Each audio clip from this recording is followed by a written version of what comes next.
Comment on explique qu'en 2026, nos enfants ont encore cette difficulté à casser ce plafond de verre? Moi, à l'époque, quand on me propose d'être sur une liste, j'ai pas cette notion de début, milieu ou fin de liste. Position éligible, pas éligible.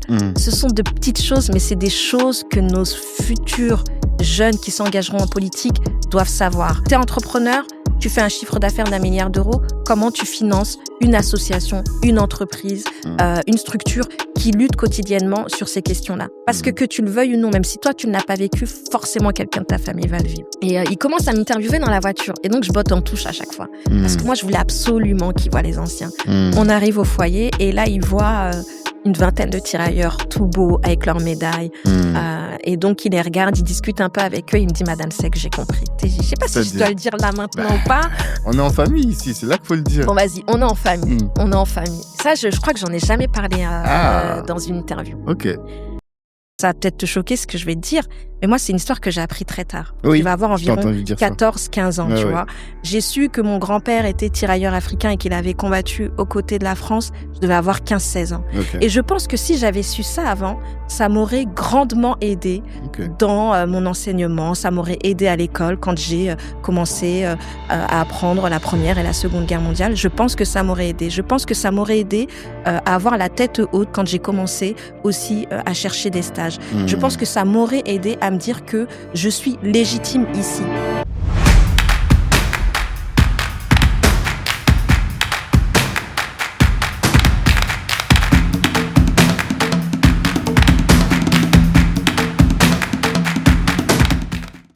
Madame Aïssata Seck, bonjour. Bonjour Tanguy. Ça va? Ça va et toi? Très très bien. Je suis très content de te recevoir sur Kalimandjaro, le podcast des ambitieux, pour différentes raisons, mais surtout parce que, bon, toi tu le sais, nous on se bat pour l'entrepreneuriat, pour faire en sorte qu'on réussisse économiquement, qu'on devienne forte en tant que diaspora africaine afrodescendante en France.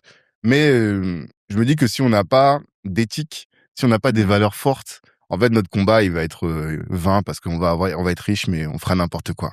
Et j'ai l'impression que je te désigne un peu comme étant la gardienne de notre, tu vois, de notre éthique, de nos valeurs. Merci.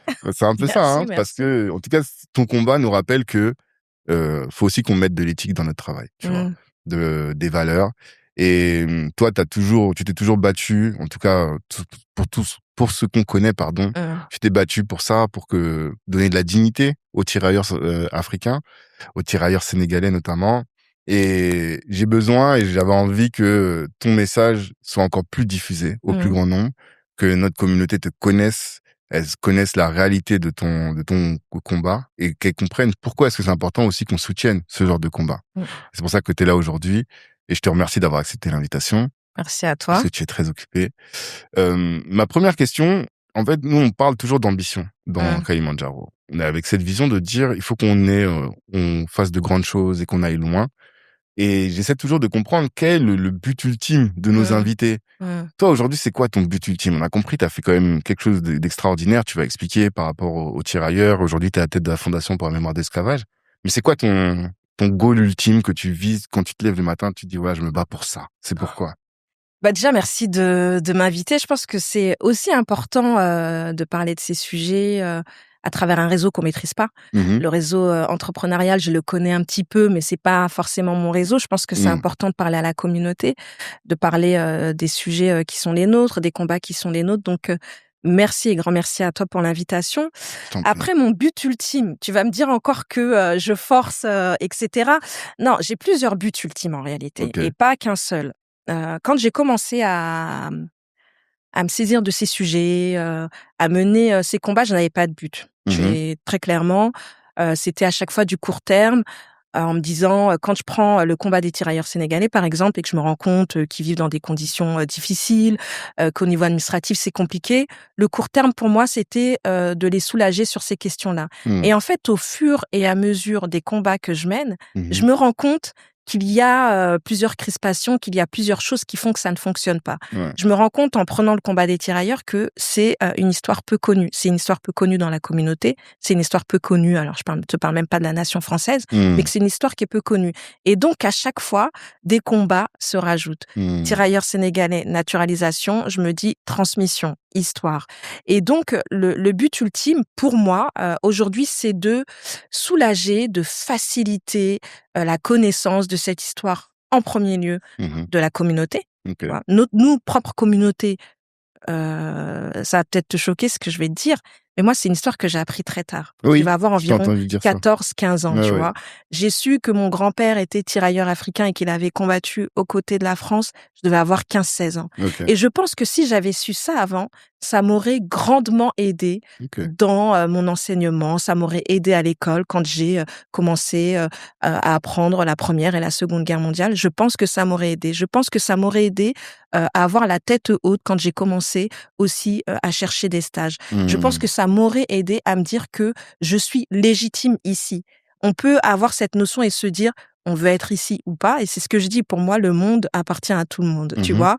Je me serais sentie peut-être un peu plus légitime et j'aurais aussi peut-être du contenu, des armes pour contrer toutes ces personnes qui veulent te faire comprendre que tu n'es pas légitime à telle place, etc. Et donc je pense que pour moi, la première des choses et la première des notions, c'est que nous, en tant qu'afro-descendants, nous devons connaître notre histoire. Et ensuite, le deuxième but, c'est que cette nation française aussi, les Français, puissent connaître cette histoire. Pourquoi ? Pas parce que c'est qu'une histoire de Noirs. En fait, l'histoire de l'esclavage colonial, l'histoire de la colonisation, c'est une histoire française. C'est une histoire mondiale. Et il faut pouvoir l'expliquer. J'ai un triptyque qui dit comment on transmet l'histoire par la culture pour la citoyenneté. Ça, c'est le triptyque de la Fondation. Comment tu inscris l'histoire de l'esclavage colonial comme étant un des faits majeurs de notre société, comment tu produis des contenus, des ressources, et comment, à travers ces contenus et ces ressources, tu luttes contre le racisme et les discriminations, et notamment contre le racisme anti-noir. Parce que ce racisme existe aujourd'hui. Et ce racisme fait que nos enfants ont du mal à trouver des stages, que nos étudiants ont du mal à trouver un emploi après leurs études et qu'on est en train de créer parfois une fuite des cerveaux. Alors oui, beaucoup d'entre nous ont ce rêve d'Afrique et je le souhaite à toutes les personnes qui le veulent. Mais je souhaite aussi que ces personnes qui n'ont pas forcément ce rêve d'Afrique puissent se sentir bien là où ils sont. Et se sentir bien là où ils sont, c'est justement aussi de transmettre une partie de cette histoire qui est la nôtre. D'accord. Et donc ton but ultime, c'est l'épanouissement de ceux qui souhaitent rester ici, dans cette société, qui soient pas les derniers de la société finalement. Tout à fait. Et qui puissent travailler facilement, s'insérer professionnellement. Et ça passe par connaître son histoire et même réhabiliter l'histoire coloniale, ou en tout cas même depuis la colonisation. Bien finalement, sûr. Tu vois. Depuis l'esclavage. Depuis l'esclavage. Pour moi, c'est important et nous, on le fait à notre petite échelle. Tu vois, on a une institution nationale, nous sommes une fondation reconnue d'utilité publique, nous avons une convention avec l'État, nous sommes soutenus par des mécènes privés. Mais pour moi, avoir une institution comme la nôtre n'est pas suffisant. C'est-à-dire que je pense que l'État français doit se saisir de ces questions mieux que d'avoir une institution nationale. On va avoir un mémorial des noms qui rendra hommage aux victimes de l'esclavage, mais je pense qu'on doit mettre en place une réelle politique publique de transmission de cette histoire. Parce qu'encore une fois, je le rappelle très souvent dans mes interventions, mais la France est le pays qui regroupe le plus de diaspora afrodescendante. Et en fait, cette diaspora, elle n'est pas venue par hasard. Elle est née et elle est issue de cette histoire de l'esclavage colonial et ensuite de la colonisation. On a nos parents qui sont venus ensuite reconstruire aussi la France après la Seconde Guerre mondiale. Et donc ça, c'est une réalité, c'est une histoire française. Il y a des histoires et des moments tragiques de notre histoire, certes, mais aujourd'hui, toi et moi, on est là, tu es entrepreneur, tu as créé ton réseau. Moi, je suis engagée en politique en tant que conseillère régionale. J'ai créé une association pour la mémoire et l'histoire des tirailleurs sénégalais qui a pour objectif aussi de faire reconnaître les droits de ces anciens, mais d'autres objectifs encore plus loin, et j'en parlerai peut-être après, même s'il y a des choses que je souhaite garder parce que on est aussi dans un temps où parfois on arrive à récupérer des dossiers et ça t'échappe. Mais voilà, j'ai un gros projet qui sera hyper important aussi pour les descendants. Pour les descendants de cette histoire. Voilà, je suis élue directrice d'une institution nationale, donc nous on est en place en réalité. Mais comment tu expliques qu'après cette vague d'immigration, donc première vague d'immigration, nos parents, déjà nos grands-parents qui ont combattu pour la France, nos parents qui ont reconstruit la France, nous qui sommes nés parfois ici ou pas, mais qui ont fait nos études et qui sommes en place et qui avons des enfants aujourd'hui, comment on explique qu'en 2026, nos enfants ont encore cette difficulté à casser ce plafond de verre, tu vois? Et l'objectif, c'est aussi celui-ci, c'est d'accompagner toute cette jeune génération pleinement ici, de les accompagner aussi dans une forme de retour, ce que moi je n'appelle pas forcément le retour, parce que quand tu n'es pas né en Afrique et quand tu n'as pas forcément été éduqué avec cette culture, ce n'est pas un retour, mais c'est un accompagnement en terre-mer. Comment on fait, tu vois? Comment on fait? Et je pense que même les personnes qui veulent rentrer au pays doivent aussi connaître cette histoire-là. Parce que la violence, elle peut être aussi énorme quand on est sur place. On a beaucoup de jeunes qui ont eu cette envie de s'installer au Sénégal, au Ghana, au Bénin, etc., qui n'ont pas forcément été accompagnés comme il fallait et qui sont revenus. Et je pense aussi que cette notion de manque d'histoire est importante. Et quand je parle de mettre en place une réelle politique publique française, j'entends par française parce que voilà, on a cette diaspora qui existe aujourd'hui, c'est de mettre des moyens, des fonds qui nous permettent de mieux transmettre cette histoire. Et donc, voilà, nous, on est une institution, on fait le travail. J'estime qu'aujourd'hui, on n'a pas les moyens nécessaires pour bien le faire, mais on va y arriver. Parce que je suis optimiste. Moi, ce que je sais de ce que tu fais, c'est que toi, tu fais beaucoup de lobbying pour ça. Et ça va être intéressant de comprendre aussi quels sont les leviers que tu actionnes pour faire en sorte que tes combats aboutissent, pour faire plier, t'as fait plier deux présidents de la République sur ces sujets-là. Je pense que tout un chacun en tant qu'entrepreneur dans notre vie de tous les jours, ça peut être intéressant. Mais déjà, même rien que sur le sujet de cette lutte, t'as beaucoup dit à plusieurs reprises que c'est fondamental ça a été fondamental dans ta propre construction de connaître tout ça. Est-ce que tu peux expliquer, parce que je pense qu'il y a beaucoup d'entrepreneurs qui sont là, ils disent moi je fais de l'argent, je dois réussir, je me concentre sur les compétences techniques, mais est-ce que tu peux expliquer de manière plus détaillée qu'est-ce que c'est, dans quelle mesure c'est important, qu'est-ce que ça apporte à une personne dans sa construction de connaître ce sujet, de connaître tout ce que toi tu partages? Parce que j'estime que, comme je l'ai dit, une partie de cette histoire a façonné notre société. Ça, c'est d'un. Deux, on est lié aujourd'hui, on est confronté à un certain nombre de préjugés de couleur, etc. Que tu le veuilles ou non, tu peux être le meilleur des entrepreneurs, tu peux être millionnaire, milliardaire. Demain, tu peux te retrouver face à un raciste qui te traitera de sale noir. Le sale noir ou sale nègre, il est directement lié et construit de l'histoire de l'esclavage, tu vois. Comment tu réponds à une insulte comme celle-ci? Soit tu le prends en pleine face et tu te dis, bon, j'ai été insultée de sale nègre, c'est scandaleux, t'es scandalisé. Quand c'est une personne lambda, en fait, elle va juste prendre ça en elle et elle va pas comprendre, elle va se dire, mais pourquoi je subis ça? Quand c'est un blanc qui prononce cette insulte, c'est parce que il est né des préjugés et de cette histoire coloniale. Et quand tu es une personne qui connaît un minimum de cette histoire, tu peux répondre à cette insulte par l'histoire, tu vois, par le contenu. Et je pense que c'est pour ça que pour moi, c'est important. Dans n'importe quelle institution, quand tu cherches un emploi, ce préjugé de couleur, tu l'auras quoi qu'il arrive. Un employeur qui aura 2 CV à compétences égales aura tendance à choisir le CV d'une personne blanche plutôt que d'une personne noire. Parce que il a été, dans sa construction, éduqué sur le fait que l'homme noir est dangereux, que la femme noire est une sauvage et qu'elle va nous apporter des problèmes, etc. Tu vois? Et ça, c'est construit justement de tous les préjugés qui ont été faits et qui sont nés de cette histoire. Donc, comment tu déconstruis ça? Et c'est pour ça que je dis que c'est important que nous, en tant qu'afrodescendants, on connaisse notre histoire. Mais ce qui est aussi extrêmement important, c'est que toute la nation française et que cette communauté connaissent cette histoire et la manière dont on déconstruit les préjugés. Nous, on forme les professeurs, on forme les enseignants avec de super chercheurs, historiens, scientifiques qui arrivent à déconstruire ces préjugés et qui donnent aussi tous les outils à ces enseignants sur la manière dont ils peuvent enseigner l'histoire de l'esclavage colonial à l'école. On forme maintenant, depuis récemment, les magistrats. On a intégré dans le cadre de la convention qu'on a avec le ministère de la Justice, tout ce qui est PJJ. On forme des éducateurs spécialisés. Enfin, tu vois, et on essaie de donner toutes les notions qui sont importantes. Moi, ça m'a aidé à me construire parce que, très clairement, hein, quand on a voulu me faire comprendre que je ne pouvais pas être élue dans telle ou telle institution, je me suis battue. J'ai rien lâché, tu vois. Je le dis toujours, je me suis pas construite toute seule. J'ai eu l'éducation de mes parents, mais politiquement parlant, institutionnellement parlant, je me suis construite toute seule. Je n'avais pas le réseau, je l'ai construit toute seule. J'ai appris à faire du lobbying au départ seule, en prenant mon téléphone, en traînant à tel ou tel endroit, en rencontrant tel ou tel endroit.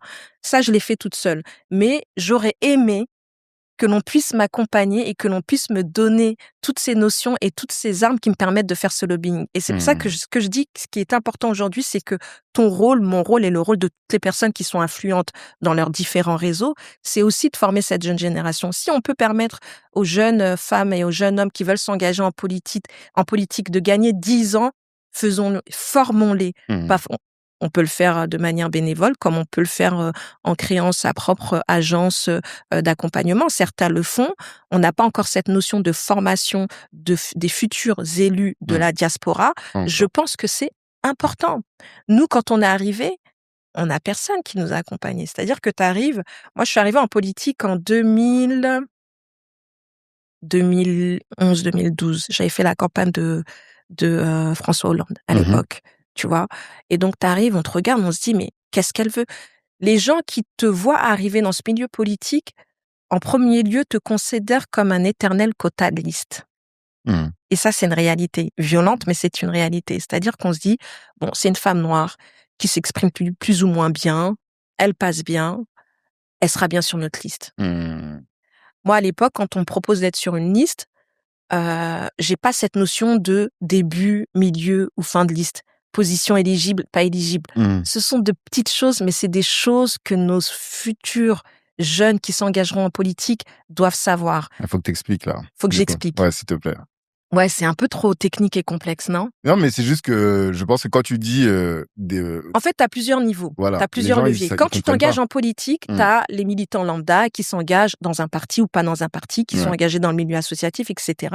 Voilà, qui sont engagés. Ensuite, si tu as l'ambition de t'engager en politique pour être élu, il y a plusieurs choses à savoir. La première des choses, c'est tu t'engages dans un parti et dans lequel et pourquoi. Pourquoi tu t'engagerais plutôt dans ce parti plutôt qu'un autre? Voilà. Est-ce que tu le fais par conviction? Est-ce que tu le fais parce que tu adhères au projet du parti politique? Ou est-ce que tu le fais parce que ton ambition, c'est absolument d'être élu, parce que tu veux porter un projet politique, tu vois? Ah ouais, toi, tu vas loin. Mais je vais loin. Mais parce qu'il y en a... C'est bien.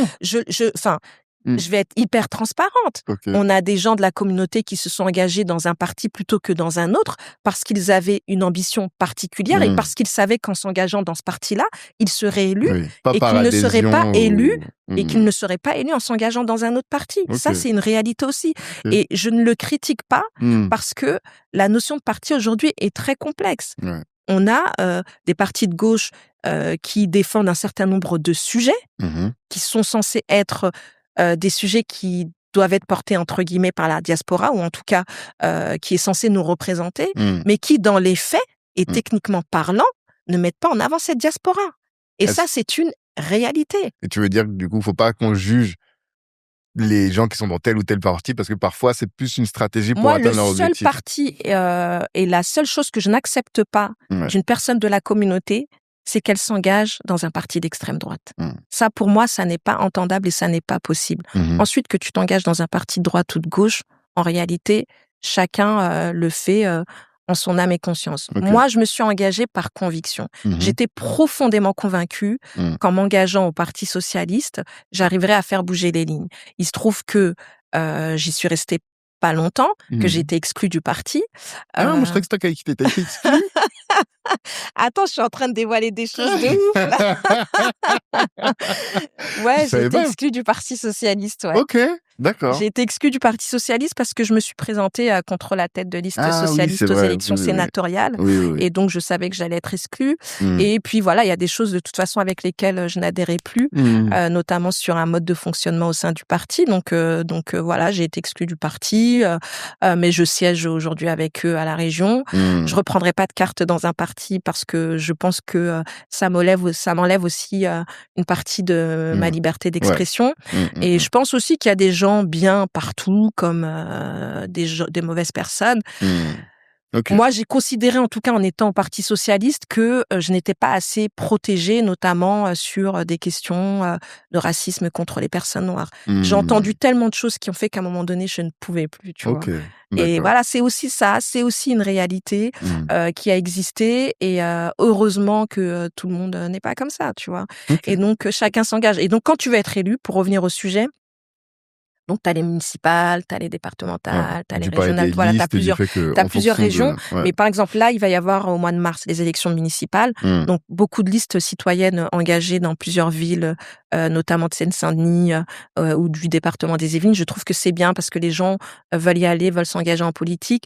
Ce qui est compliqué, c'est que rares sont les listes citoyennes qui sont élues. Tu vois, ça, c'est une réalité aussi. Tu as toujours la prime au maire sortant, etc. Et quand justement les têtes de liste veulent atteindre une certaine communauté, on sait où te trouver. Donc on va venir te chercher en te disant voilà, ton profil m'intéresse, etc. On aimerait que tu sois sur notre liste. Est-ce que ça t'intéresse?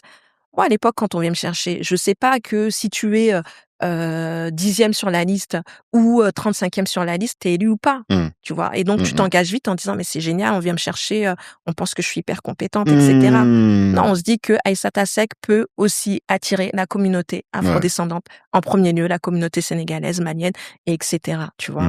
Et en fait, les négociations, elles doivent se faire à ce niveau. Si on vient te chercher au-delà du fait qu'on a besoin aussi de ce quota de liste, on considère que tu peux être un jour un potentiel. Mais en fait, ce sera pas un jour. C'est maintenant que tu dois être le potentiel. Totalement. Et donc, toutes ces personnes qui s'engagent doivent savoir que si tu es 10e et tu seras élu, si tu es 35e, tu seras pas élu. Et donc, les négociations, elles doivent se faire avec la tête de liste maintenant. Nous, on le savait pas. Aujourd'hui, j'accompagne en off plusieurs personnes qui ont été approchées pour être sur des listes. Et donc, je fais des entretiens au moins une fois bénévolement, du coup. Ouais, bénévolement, bien sûr. Ça, en fait, il n'y a pas de structure aujourd'hui. Non, je le fais bénévolement. Je le fais bénévolement et oui, parce que je pense que c'est important. Peut-être que demain, on aura peut-être créé une structure et on le fera et on sera rémunéré pour ça parce qu'en face, ils ont leur structure et ils sont rémunérés pour ça. Oui. Mais sauf qu'on n'est pas encore, je dirais, prêt à se dire que un accompagnement comme celui-ci se rémunère. Et moi, je suis prête à le faire de manière bénévole parce que je suis profondément convaincue que plus on aura d'élus en collectivité, donc dans les villes, dans les départements, dans les régions et au sein des différents ministères, même si c'est pas une élection mais une nomination, mais en tout cas, plus on sera nombreux dans ces différentes institutions, mieux on arrivera à porter aussi les sujets qui sont les nôtres. Et donc, je préfère prendre le temps qu'il faut nécessaire pour le faire de manière bénévole, conseiller, dire là c'est bien, là c'est pas bien, préparer les éléments de langage à ces personnes quand ils vont à ces rendez-vous, plutôt que de me dire ah non, flemme, je le fais pas, moi c'est bon, j'ai été élu, je suis élu, et on laisse tomber, on ferme la porte. Jamais je ferai ça. À toi, et donc je le fais là depuis. D'ailleurs, j'ai même conseillé à un des membres du réseau. Donc je tairai le nom. Oh. Mais je l'ai fait, Tu me le diras en off. En off, ouais. Et je suis très contente de l'avoir fait. On a passé une heure au téléphone dimanche et. Récemment en plus. Ouais, et c'est cool. Moi, je trouve que c'est bien. Je découvre des trucs comme ça. C'est ce que tu as créé, hein. Ouais, et ça a été créé parce que il y a eu le gala Black Network et voilà, tu as permis aussi que je prenne la parole et donc j'ai raconté aussi ce qu'étaient mes combats et j'ai parlé aussi un peu de politique en disant que c'était important que les gens s'engagent et voilà, donc j'ai eu ensuite j'ai laissé mes coordonnées et on a échangé et c'était très bien. Et je pense que c'est comme ça que ça fonctionne. C'est important. En fait, il y a le travail que là on fait qui est le travail visible, mais le vrai travail c'est celui qui est sous-marin, des appels, des réunions le soir. Et c'est tous ces trucs-là qui soudent la communauté et qui créent des opportunités véritables. Mais par contre, j'ai une question parce que c'est vrai que tu parles beaucoup d'antiracisme Ouais. Et je sais que dans notre communauté aujourd'hui, et particulièrement parmi les entrepreneurs, tout le monde on a marre de ce sujet, quoi, tu vois. Bah ouais. On se dit que c'est bon, ça sert à rien. Ce qu'il faut, c'est être puissant. Et quand on est puissant, ils vont nous respecter et ça sert à rien de faire la lutte. Et on a été très déçus par tout le travail justement de la gauche, qui nous faisait croire qu'on allait être soutenu par SOS Racisme et toutes ces organisations-là. Et qu'est-ce que tu réponds à ces personnes-là et comment est-ce que tu leur dis que la lutte antiraciste est encore pertinente en 2026? Bah, elle est pertinente parce que le racisme, on le vit quotidiennement. Qu'on le veuille ou non, il existe, il est là. Encore une fois, on a un jeune, qui a 35 ans, El Hassen Diarra, qui a subi une violence policière en bas de chez lui alors qu'il descendait. Et je reste persuadée que ce contrôle n'avait pas lieu d'être. Beaucoup de jeunes femmes, hommes subissent le racisme en sortant de chez eux, en prenant les transports. Je parle même pas de contrôle aux faciès, etc. Mais le racisme, on le vit quotidiennement. Alors, est-ce qu'on doit être obligé de l'accepter parce qu'on est assis économiquement parlant? Moi, non. Moi, je suis désolée quand mes filles sortent et qu'elles rentrent et qu'elles me disent « Ah là là, j'ai pris le métro, je me suis fait insulter par une dame, je suis persuadée qu'elle était raciste. » Parce que, en fait, le racisme, on le vit quotidiennement. Et moi, je pense qu'elle est essentielle et nécessaire.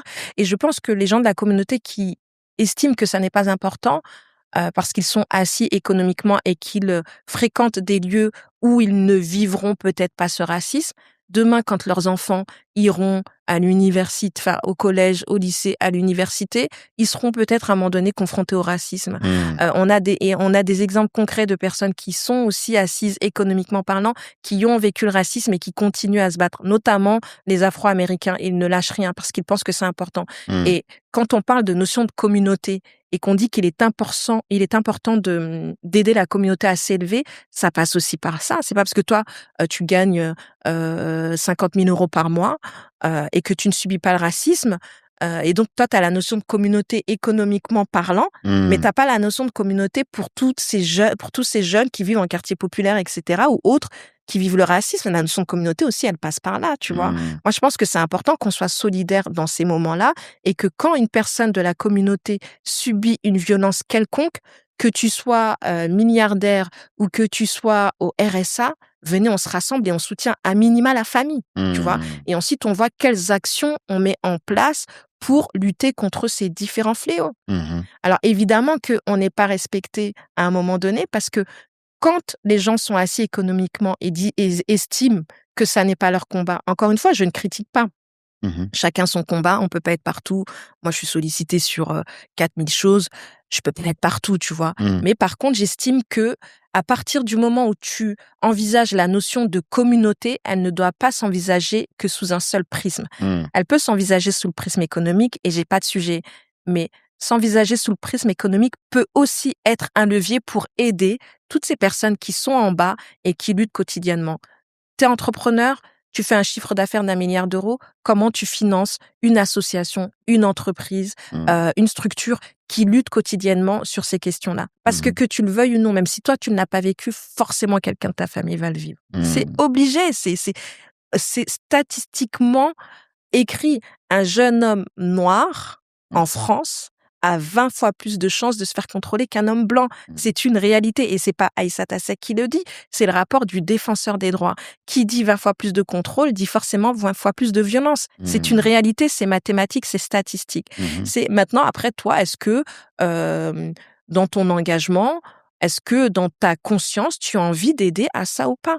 Tu peux peut-être aider en développant d'autres choses, en faisant de l'humanitaire, etc. Mais tu peux aussi aider les gens qui sont en bas et qui luttent quotidiennement pour que ce fléau ne soit plus, en fait. Parce que le racisme contre les personnes noires existe aujourd'hui. Et il existe, je te parle moi de violences policières ou d'insultes racistes dans les transports, etc. Mais il existe ailleurs. Il existe quand tu cherches un emploi, quand tu cherches un stage, voilà, il existe partout. Et c'est pour ça que c'est important. Oui. Parce que vous, là, en tant qu'entrepreneur, vous êtes mignons. Et c'est important. Mais ce que je veux dire, c'est que quand tu crées ta grosse entreprise, tu embauches qui en premier? Mais oui, mais c'est ça, en fait. Mais en fait, ce que les gens disent, moi, je suis pas contre le combat. Je dis juste que je suis juste l'avocat un peu du diable. Ce que les gens disent, c'est que si on prend l'exemple d'autres gens, comment ils font, tu vois, Ils se disent, on n'est pas dans notre pays, on subit le racisme. Bon, moi, je vais le dire. Toi, tu peux pas le dire, et moi, je vais le dire. On prend les Asiatiques, tu vois. Eux, ils se disent, on subit le racisme. Bah, soyons puissants économiquement. Et quand on sera puissant économiquement, on sera obligé de nous respecter, tu vois. Et toutes les manifs, les trucs, on les voit rarement dans les manifs. Et il y a beaucoup de gens qui nous reprochent. Quand nous, on essaie de parler. Ils le sont. Détrompez-vous. Ça se voit que vous n'êtes pas dans toutes les manifs. Ah, ok, c'est intéressant. Attention. Ça. Okay. Non, il y a des mouvements qui ont été créés par la communauté asiatique justement parce qu'ils subissent le racisme quotidiennement, tu vois. D'accord. Et ces mouvements ont été créés bien avant le Covid. Ils se sont amplifiés au moment du Covid parce que ce qui se passait envers la communauté asiatique, c'était extrêmement grave. Vraiment, c'était très, très grave. Mais non, il y a des associations antiracistes asiatiques. Ils sont certes installés économiquement parlant, ils ont cette notion de communauté, etc. Mais ils font aussi le job de l'autre côté. Non, et donc, ils sont installés économiquement, ils sont forts économiquement et c'est très bien. C'est important, mais attention, ils ont leurs associations qui luttent, qui militent quotidiennement. Ils le font peut-être de manière plus discrète et ils sont même moins visibles parce qu'en réalité, ils ont moins de visibilité sur les réseaux et dans les médias et ils s'en plaignent, ils le disent. Quand on parle de la notion justement de lutte contre le racisme et les discriminations, ils évoquent souvent le fait qu'on ne parle jamais du racisme anti-asiatique. C'est une réalité, tu vois. Et donc, non, ils sont aussi engagés sur ces questions-là. Ok, c'est intéressant parce que pour le coup, je te jure que ça, c'est un truc dont on nous reproche souvent. Non, ils sont engagés sur ces questions-là. Ok. Et pour le coup, je c'est pas que je maîtrise le sujet, mais je le sais parce que j'ai eu à faire des réunions avec eux sur la manière aussi dont on pouvait converger les luttes en campagne. Donc non, j'ai assisté à beaucoup de réunions de la communauté asiatique et c'est un message qui doit être porté, ça. Et cette notion justement de lutte antiraciste, elle est très présente chez eux. Ok, je pense que c'est un message qui doit être porté parce que justement, c'est assez exceptionnel qu'on le dise. Et je me souviens, effectivement, quand il y a eu le Covid, j'ai vu une manif une fois et je l'ai envoyé à pas mal de mes potes en disant, tu vois, eux aussi sont dans les manifs. Mais c'est tellement rare que beaucoup de gens pensent qu'il y a que nous qui sommes là à pleurnicher tout le temps. Après, c'est pas une question de pleurnicher. C'est ce que les gens disent, je te dis, c'est ce que les gens disent. À un moment donné, faut aussi être pragmatique, tu vois. Et la réalité, elle est là et elle est celle-ci. La communauté asiatique est plus importante que la communauté afrodescendante en France. Non. Donc voilà, numériquement parlant, faut juste regarder les statistiques. C'est normal qu'il y ait moins d'Asiatiques en manifestation parce qu'ils sont moins nombreux que nous. Tu vois, c'est juste, voilà, c'est cette réalité qui est celle-ci. Et après, encore une fois, pour échanger énormément avec eux sur ces questions-là, ils sont présents et ils ont ce sujet qu'ils portent grandement au sein de leurs associations. Non, mais intéressant. Au-delà de la lutte antiraciste que tu portes aussi, toi, t'es connue comme étant la tirailleuse. C'est dédicace à quelqu'un. En tout cas, tu as porté le combat pour être tirailleur. C'est comme ça qu'on te présente bien souvent. Et j'aimerais bien comprendre d'où est-ce que ça t'est venu. Tu vois, expliquer d'où est-ce que ça t'est venu. Quel a été le jour 1 de cette lutte-là et finalement, comment est-ce que tu es arrivé au résultat auquel tu es parvenu et notamment, quels sont les différents résultats? Parce que je pense que les gens comprennent vaguement, mais ce matin, j'ai écouté pas mal de podcasts de toi et je me dis que c'est beaucoup plus complexe qu'on l'imagine. Oui. Jour 1. Est-ce que c'est Bondy ou c'est avant Bondy? Alors, Bondy. Clairement Bondy. Bondy parce que y avait 34 tirailleurs qui vivaient à Bondy. Ok. Que je croisais le samedi matin au marché, quand je faisais mes courses. J'en croisais 2-3 à chaque fois. Je croisais les 2 frères Mbodj, tonton Mbodj, souvent tonton Diao. Je les croisais, ils faisaient leur marché.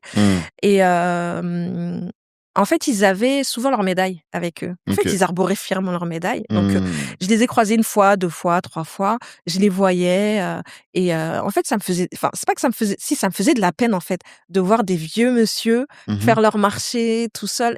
Et donc, un jour, je suis allée discuter avec eux. En fait, j'ai fait genre, je faisais mes courses, ils étaient en train d'acheter du poulet. Je me suis mise à côté, j'ai acheté du poulet. Et puis, j'ai dit, ouais, excusez-moi, vous êtes tirailleur? Et donc, ils m'ont dit oui. Et là, tout de suite, ils m'ont raconté leur parcours très fièrement. Et donc j'ai commencé petit à petit à les connaître comme ça. Et tout de suite, j'ai voulu savoir où est-ce qu'ils vivaient, dans quelles conditions ils vivaient, parce que ils marchaient jamais seuls. Ils étaient toujours 2 ou 3. Tu vois, je croisais 2, 3 anciens tirailleurs et un jour ils m'ont dit quand vous avez le temps, passez nous voir au foyer. Ok. Et donc je passe les voir au foyer. Et en fait, quand j'arrive dans ce foyer, là, je me mange une claque. Et vraiment une claque. Parce que j'arrive dans un petit foyer de Sonacotra. Ouais. Ils vivent dans des conditions juste inacceptables. Des petites chambres, 7 mètres carrés, sans sanitaire. Et je découvre en fait que les 3 anciens que je voyais au marché, en fait, ils sont 34, quoi. Et donc, je vois les conditions et je me dis... à 80 ans en plus, parce qu'ils sont âgés la plupart. 80 ans, ouais. Et je me dis, en fait, c'est pas possible. Ils peuvent pas vivre dans ces conditions-là. En fait, on peut pas avoir fait appel à des personnes comme ces messieurs et vivre dans des conditions aussi indignes. Puis le foyer délabré, trafic de drogue en bas. Quand ils faisaient leurs courses, ils devaient se taper une ligne droite. Tu vois, il y avait une longue ligne droite pour arriver jusqu'au Lidl. Enfin, à l'époque, il n'y avait pas de Lidl. Donc, ils venaient jusque l'Intermarché de la gare de Bondy. Donc, ils marchaient au moins un quart d'heure, tu vois, avec leur petit caddie, là. Et en fait, ça a été pour moi un déclic. Okay. Je savais pas à ce moment-là que je mènerais ces combats-là, mais en tout cas, j'ai été dans un premier temps indignée de voir ces conditions de vie. Et donc, je passais les voir toutes les semaines, je me posais avec eux, je discutais. Et en fait, je prenais. Ils me racontaient vraiment leur parcours, leurs histoires, leurs anecdotes, des moments de l'histoire de France que je ne connaissais pas du tout, de l'histoire du Sénégal, parce que pour la plupart, ils étaient sénégalais. Et donc, en fait, j'apprenais à leur côté, j'apprenais. Et au fur et à mesure du temps, en fait, j'étais un peu devenue leur écrivain public, tu vois. Okay. Ils avaient besoin d'envoyer des courriers, de se connecter sur Internet pour prendre des rendez-vous, etc. Et j'apprends à ce moment-là que la plupart d'entre eux, en fait, avaient commencé à faire des démarches de naturalisation française et en fait, qu'ils n'arrivaient pas déjà à avoir des rendez-vous et puis surtout à obtenir leur nationalité française. Okay. Et donc, j'ai commencé un peu à fouiller, tu vois, à lire des livres de droit, à me renseigner un peu sur la question, de savoir. Et à côté de ça, donc, je gérais toute la partie administrative, je lisais énormément et je commençais un petit peu à m'intéresser à la vie de la cité bondinoise. Et donc, j'allais aux cérémonies du 8 mai, du 11 novembre. Et je me rends compte qu'il n'y a pas de tirailleurs. Il y a 34 tirailleurs qui vivent à Bondy. Et les tirailleurs ne sont pas représentés, ne sont pas invités, etc. Et donc là, je décide, en 2010, je dis aux anciens, je leur dis, écoutez, à partir de maintenant, chaque cérémonie commémorative, on va y être. Et donc, je prenais ma petite Twingo bleue, je faisais mes allers-retours et j'allais les chercher au foyer. Ceux qui étaient plus robustes prenaient le bus et on arrivait à chaque cérémonie, 8 mai, 19 mars, 11 novembre, 18 juin, on est là. On arrive seulement, on est là, tu vois. Donc, les gens voient 10, 15, 20, tu vois, 20 Renois, tirailleurs et tout. Ils se disent, bon, OK. Et à un moment donné, ils commencent à nous donner l'heure, tu vois. Ils se demandent... Et donc, ils comprennent tout de suite que je suis un petit peu leur représentante. Et donc voilà, on y va, on participe aux cérémonies, on rentre chez nous. De fil en aiguille, on voit, tu vois, qu'il y a des dépôts de gerbes, moi, tu sais, des choses que je maîtrisais pas du tout. Donc je commande à chaque fois une gerbe pour les tirailleurs, on commence à faire nos dépôts. Enfin, tu vois, on commence à mettre en place cette mission aussi de transmission, déjà auprès des politiques, auprès de la population, puis auprès des plus jeunes. Et donc je continue, moi, la partie droit, administratif, etc. 2014, donc on me propose d'être sur la liste de la maire, donc j'y suis. Je maîtrise pas encore les enjeux, donc je suis conseillère municipale. Non, je savais que j'allais être élue. Ça, je savais un peu qu'il fallait que je sois un petit peu au-dessus. Okay. Mais voilà, je commence en tant que conseillère municipale au départ avec, on me donne une délégation bien difficile, tu vois, où je dois me taper des gens qui sont au départ profondément racistes et donc tu dois aussi éduquer ces gens-là. Tu vois, je fais un premier conseil de quartier dans un quartier dit UP de Bondy, zone pavillonnaire, etc. Okay. Je suis président du conseil de quartier. Mon premier conseil de quartier, je me fais défoncer, tu vois. J'arrive, je pense que j'avais mal préparé mes dossiers. Moi, je me dis, bon, c'est un quartier compliqué. On m'a dit, Aïssata, ça va être compliqué, les zones pavillonnaires, etc. Ils sont un peu racistes, tu sais, là-bas. Ils sont donc... Et donc, j'y vais et je dis, tu vois, j'arrive, je me mets debout, devant, je veux serrer la main aux gens. Les gens ne veulent pas... Certaines personnes refusent de me serrer la main, tu vois. Violence politique. Et t'es pas préparé. T'es pas formé à ça. On te dit pas, cette délégation, ça va être ça. Faut que tu prépares tes dossiers. Donc, voilà, ça a été difficile. J'ai fait un petit aparté, je reviens. Et donc, je me rends compte... voilà, conditions de vie, conditions administratives difficiles. Je suis élue en 2014. 2016, je deviens maire adjointe et quand je deviens maire adjointe, je demande à récupérer la délégation des anciens combattants. Au départ, personne ne comprend. Je dis, mais pourquoi elle veut les anciens combattants? Et on me dit, mais Aïssata, tu sais, ça va être difficile, les anciens combattants. Tu sais, les anciens combattants, ils sont racistes, hein, tu vois. Tu sais, c'est pour te dire à quel point... Ah, bah oui, parce que ancien combattant, moi, je peux tout de suite penser aux tirailleurs, mais non. Non, ancien combattant, c'est tous la les grosse anciens combattants, délégation. bah oui. Et je dis non, je veux cette délégation. Okay. Donc, je reçois toutes les associations d'anciens combattants. Je mets en place une réelle politique mémorielle à Bondy sur ces questions-là et sur vraiment l'histoire de la mémoire combattante globale, tu vois, française. Donc, tirailleurs et pas tirailleurs. Okay. Enfin, vraiment, tu vois, je fais venir des jeunes. Enfin, j'ai vraiment construit cette délégation avec ces gens-là. Les anciens combattants, d'ailleurs, m'adorent. À chaque fois que je viens à Bondy aux cérémonies, ils sont très contents parce qu'on a construit ensemble, tu vois, on a construit ensemble. Et en fait, c'était une histoire oubliée. C'était une histoire, ouais. Le sujet des anciens combattants lui-même était oublié, pas que les tirailleurs au final. Les tirailleurs, très oubliés.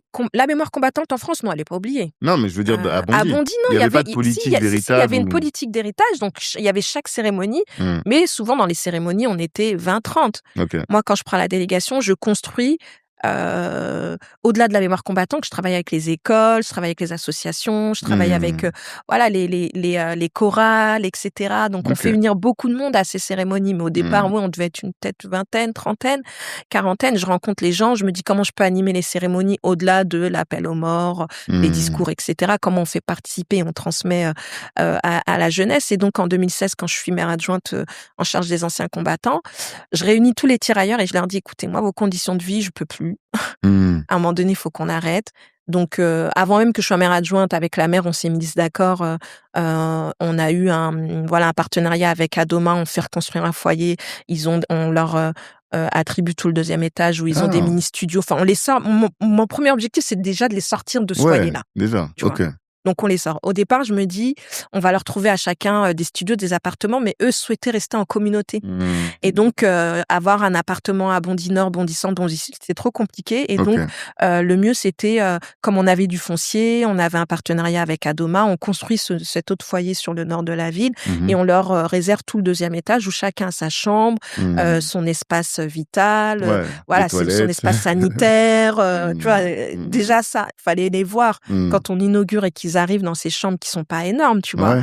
T'avais l'impression qu'ils se retrouvaient dans un palace, les gars. Alors que dans leur pays d'origine, ils ont de grandes maisons, tu vois. Donc, c'est ça qui m'a un peu... Et donc, je les convoque tous et je leur dis, bon, vous avez cette problématique avec vos droits et cette naturalisation. Il est temps maintenant qu'on passe à l'offensive. Je vais arrêter de rédiger des courriers à tel élu et tel député ou tel préfet pour quémander la nationalité. En fait, c'est un droit. Et on va récupérer ce droit. Et donc, ce que je vous propose... Et pourquoi c'était important qu'ils aient la nationalité, au-delà du symbole? Bah, en fait, eux, administrativement parlant, c'était mieux pour eux. Ça évitait un certain nombre de choses, de pas aller à la préfecture, de faire la queue, de renouveler. Et certains aussi avaient pour ambition peut-être que leurs enfants, petits-enfants puissent aussi en bénéficier et voyager, tu vois. Donc, c'était cette notion-là qui était importante. Donc, je leur dis, je vais lancer une pétition. Certains étaient d'accord, d'autres non. Parce ils restent quand même assez discrets, tu vois. Ils sont très humbles et ils ont toujours peur de froisser. Et donc, moi, je leur dis, c'est cette génération, cette ancienne génération. Et je leur dis, en fait, juste, moi, je vous demande de me faire confiance. Si je lance cette pétition et que ça ne fonctionne pas, on fera appel à un avocat et là, on attaquera l'État. Et donc, ils me disent, OK, Madame Seck, on y va. Et donc, moi, j'ai écrit cette pétition au mois de mars. À l'époque, moi, je connaissais personne, tu vois, j'avais pas le réseau que j'ai aujourd'hui. Donc, pour avoir la signature d'un tel ou un tel, c'était une galère. Pour que ça soit publié dans la presse, c'était une galère, mais vraiment une grosse galère. Mais comment t'as eu l'idée, même l'idée de la pétition? C'est que t'as vu faire avant? En fait, l'idée de la pétition, je me suis dit, j'avais cette notion des Français qui aiment les hommes qui ont défendu la patrie. Tu vois. Et je me suis dit, je vois pas pourquoi une pétition comme celle-ci ne ferait pas consensus. Et aussi par rapport à l'expérience que j'ai des anciens combattants blancs, dits français, et les anciens combattants des anciennes colonies, je voyais quand même qu'il y avait cette notion de frères d'armes, tu vois. Dans les cérémonies, ils sont super contents d'être entre eux, tu vois, ils se montrent leurs médailles, etc. Et donc, je me suis dit, c'est potentiellement un sujet qui pourrait faire consensus. Et comme j'avais fait plusieurs courriers aux préfets, aux élus, et que j'obtenais pas de gain de cause, et que je vois quand même cette lettre d'un ancien tirailleur où en fait, il y a une phrase qui stipule qu'il ne remplissait pas les conditions pour devenir français. Et là, en fait, mon cerveau, il vrille un peu.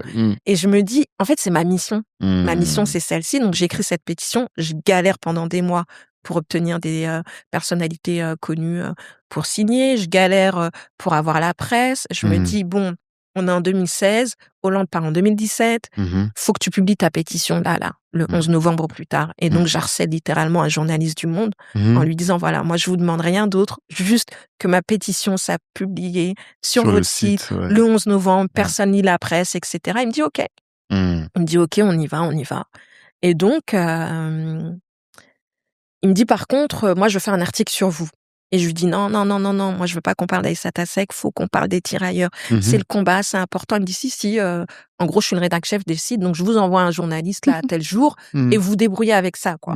Donc je dis OK, je récupère le journaliste à la gare de Bondy et moi j'avais briefé les anciens. Je leur dis bon, je viens avec un journaliste du Monde, préparez-vous, faites-vous tout beau, mettez vos médailles, on se retrouve dans la salle du foyer et tout.